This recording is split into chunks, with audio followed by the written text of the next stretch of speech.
Tālmācībā gatavoties eksāmeniem, manuprāt, ir diezgan līdzīgi kā klātienes skolā gatavoties, jo mūsu skola nodrošina klātienes konsultācijas, kuras apmeklē vai nu visa klase, vai arī var sarunāt individuālu nodarbību ar kādu skolotāju. Liekas, ir ļoti forši, es tā varu teikt, un ļoti vienkārši gatavošanās process. Kā tavuprāt bija gatavoties eksāmenam mācoties tālmācībā? Vai bija viegli sagatavoties?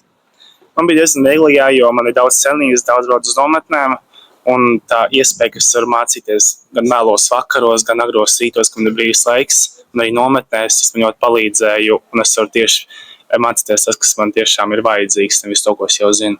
Eksāmenu sagatavošana bija diezgan viegla, jo ir daudz materiālu online un bija tik daudz laika, cik man bija vajadzīgs.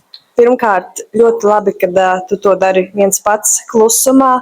Protams, skolotāji palīdz, ja tu viņiem palūdz. Ir diezgan viegli. Protams, ir jāmeklē dažādi resursi, bet es teiktu, skola deva vairāk nekā vajag tos resursus. Man bija viegli.